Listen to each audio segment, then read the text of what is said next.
Bismillahirrahmanirrahim. Assalamualaikum warahmatullahi wabarakatuh. Shalom, Om Swastiastu, Namo Buddhaya, salam kebajikan, salam sejahtera. Halo, perkenalkan saya Velia Ramadhani dengan NPM 6024210013. Saya dari kelas A. Di sini saya ingin mempresentasikan psikologi umum dengan materi inteligensi.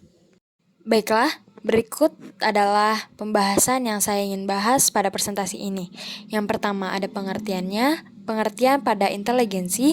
Yang kedua ada definisi pada inteligensi seperti dari pendapat para ahli. Yang ketiga ada contoh kasus pada inteligensi. Yang keempat kesimpulan dari semua presentasi yang saya bahas hari ini. Baiklah, untuk pembahasan yang pertama ada pengertian inteligensi. Inteligensi adalah kemampuan kognitif seseorang dalam berpikir, memahami, belajar, memecahkan masalah, serta beradaptasi dengan lingkungan. Inteligensi mencakup aspek logika, kreativitas, kemampuan sosial, serta pengelolaan emosi. Inteligensi juga dapat diartikan sebagai daya reaksi atau penyesuaian yang cepat dan tepat terhadap pengalaman baru. Inteligensi merupakan salah satu faktor yang membedakan manusia dengan makhluk hidup lainnya.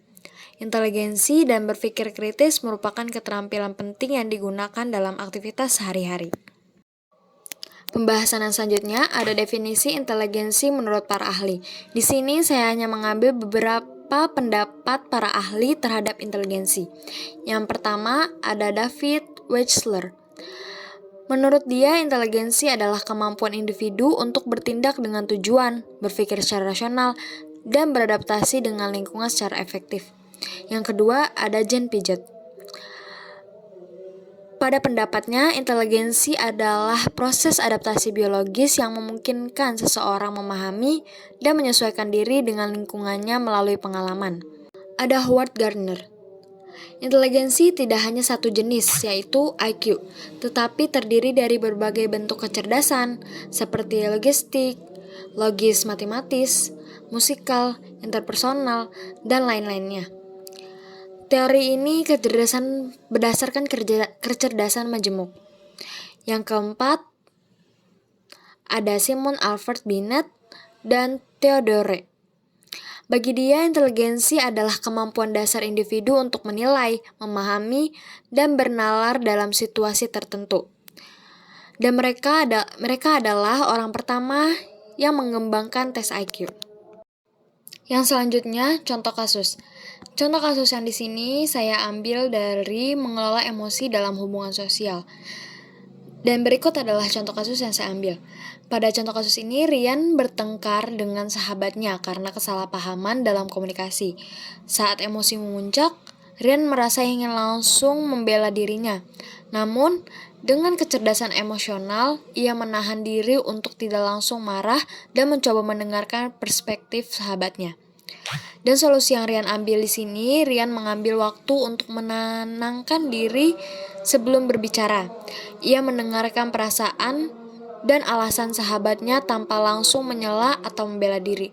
Setelah keduanya saling memahami, mereka menemukan titik tengah dan menyelesaikan masalah dengan berdiskusi secara terbuka. Dengan cara ini, hubungan pertemanan mereka tetap terjaga dan bahkan menjadi lebih kuat karena adanya pemahaman yang lebih baik.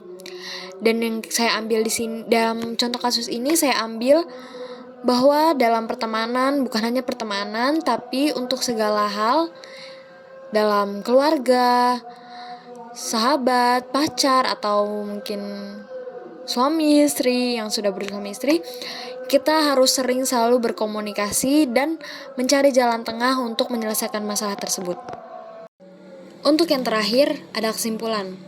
Inteligensi adalah aset berharga dalam kehidupan yang dapat membantu seseorang berpikir kritis, memahami orang lain, mengelola emosi, serta beradaptasi dengan berbagai tantangan. Oleh karena itu, penting bagi setiap individu untuk mengenali dan mengembangkan kecerdasan yang dimilikinya agar dapat mencapai potensi terbaiknya. Untuk kesimpulan yang kedua, saya ambil dari contoh kasus yang saya ambil tadi. yaitu mengelola emosi dengan baik dapat mencegah konflik yang lebih besar. Mendengarkan dengan empati adalah kunci dalam hubungan sosial yang sehat.